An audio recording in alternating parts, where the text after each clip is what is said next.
Desmond Bane is one of the least heralded stars of a great team that I can remember seeing. Ja Morant gets a lot of MVP buzz for the Grizzlies. Jaren Jackson Jr. gets Defensive Player of the Year buzz and is usually the name that comes up when talking about underrated Grizzlies players. But somehow Desmond Bane was overlooked last season, despite averaging 18 points per game for the number 2 team in the West and finishing second in the league in three-point percentage on pretty high volume. I personally believe the Grizzlies are a well put together team that can't be defined by a single player, not even Morant, but I think Desmond Bane has been as important as anyone to their success over the last 2 seasons. It took only 2 seasons for Bane to establish himself as one of the great three-point shooters in the league. In the 2021-22 season, Bane was the only player who attempted at least 500 three-pointers and made over 40%. In fact, if we use 500 attempts as the standard, Bane was by far the best three-point shooter last season, a full 4% better than the next best, Gary Trent. Even as a rookie in 2020-21, Bane made over 43% of his attempts. Over his first 2 seasons, he was a 43.5% three-point shooter, which is a pretty historic mark, as I'll get to later in the video. Bane's abilities have great synergy with Morant and Steven Adams on the offensive end. Last season, Memphis's best 3-man lineup offensively featured those 3 players. Bane's elite three-point shooting and Morant's elite penetration and finishing abilities create space for each other, and Steven Adams is one of the best screen setters in the league, opening each of them up. But don't just think that Bane is shooting such a high percentage because he's wide open all game, taking easy catch-and-shoot threes. This chart shows the best shooting season of a few recent great three-point shooters and the percentage of their attempts that came after 0 dribbles, 1 dribble, or more than 1 dribble. And then the final column shows their shooting percentage after taking more than 1 dribble. The players who take the most shots after multiple dribbles are the only 3 primary scorers on the chart: Damian Lillard, Stephen Curry, and Jason Tatum. Bane's percentage after multiple dribbles is a lot closer to those 3 superstars than it is to anyone else on the list. I'm not sure he'll ever get to the level of those players, but I also can't say it will never happen. His scoring numbers by age aren't far off from any of them. But of the players on this chart, Bane's numbers are closest to Buddy Hield's. I think that's what he was in only his 2nd season, a rich man's version of peak Buddy Hield or Seth Curry. But whatever type of player he's ultimately most similar to, I think these numbers show that he's not just a spot-up shooter. Bane is able to put the ball on the floor and create some shots for himself, and can make a high percentage of those shots. Here's where I was going to talk about those same numbers for Bane this season, but his recent return from injury makes me want to wait and see how the rest of the season plays out. In his first 12 games, which was what I was working with when researching and making charts for this video, Bane was not only taking more shots after dribbling, but was making a much higher percentage of them than he did last year. Here are his stats through 12 games this year. Nearly 30% of his three-point attempts came after multiple dribbles, and he was making over 50% of them. I was going to speculate that his percentage was not sustainable and could mean his overall scoring numbers could go down by the end of the season, while leaving open the possibility that he will sustain those numbers and could become one of the greatest shooters of all time. However, since returning, he's played 2 games and struggled in both.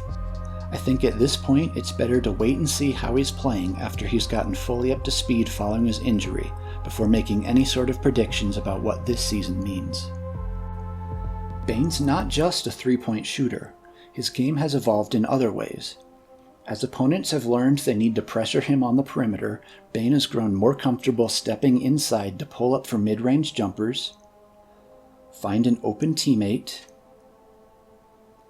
or even take the ball all the way to the basket himself. His per 100 possession assists and 2-point attempts have gone up each year of his career so far. His free throw attempts per 100 possessions have more than doubled each year, which is great for a 90% free throw shooter. Bane is one of only 10 players in the NBA with a wingspan shorter than his height, and only one of those players has a height shorter than Bane, so he is limited defensively. However, he always gives good effort on the defensive end. His advanced defensive stats are pretty average, and he even averaged 1.5 steals per game last season. A look at the first 2 seasons of some of the greatest three-point shooters of all time shows how incredible the beginning of Bane's career has been. He's legitimately in Stephen Curry territory in this one specific stat.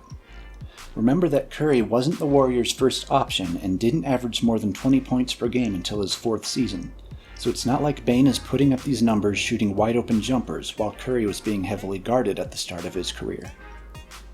Bane's career three-point shooting percentage is currently 3rd among active players and 7th among all players at the time of recording. As his shooting volume goes up, that mark will probably go down, but for now it's just another way to emphasize how historic Bane's shooting has been to start his career. So I've shown that Bane's a historically great shooter already, and the Grizzlies are better offensively with him on the court. But how important is he to the Grizzlies' success? In the past 2 seasons, the Grizzlies are 70-33 with Bane on the court. That's a better winning percentage than they've had with Ja Morant, Jaren Jackson, or Steven Adams the last 2 seasons. Bane led the Grizzlies in win shares last season, largely because he played the most minutes on the team. Sometimes the best ability is dependability. In the first round series against the Timberwolves, Bane led the team in scoring, making nearly 50% of his threes in the series and knocking down big shots to help lead the Grizzlies to fourth quarter comebacks in games 5 and 6. Over the last 4 games of the series, Bane averaged 27 points per game, while Ja Morant was held to only 18.5. The Grizzlies lost to the eventual champion Warriors in the next round, but they might not have gotten that far without Desmond Bane. Even after that, no player rankings had him even in their top 50 in their preseason rankings. ESPN had him 68th. CBS and Sports Illustrated had him highest of the lists I checked at 55th. Bane was at worst a top 35 to 40 guy last year, the second best player on one of the best teams. I don't know what more he needed to do to get some attention. I might be a little late to the party with this video. When I was searching YouTube for highlight clips to use, I saw several videos calling Bane underrated that were made in the last month or 2. His breakout at the beginning of the season made him a popular video subject. I can't prove it, but I did pick him out as a possible subject for this series before I knew how good he'd be this year. All the attention he's gotten this year makes me wonder if he'll be one of those guys who gets called underrated so much that he becomes overrated. Remember that to start this year, he was shooting nearly 50% on three-pointers off the dribble, which was never going to be sustainable. Even Stephen Curry at his best was only a 44 to 46% shooter on that type of shot. Any fans hearing that Bane is underrated and expecting the version we saw the first month of this season to be permanent are probably going to be disappointed. But as we saw in the postseason last year, he is capable of being that kind of player for stretches even when his team needs him most.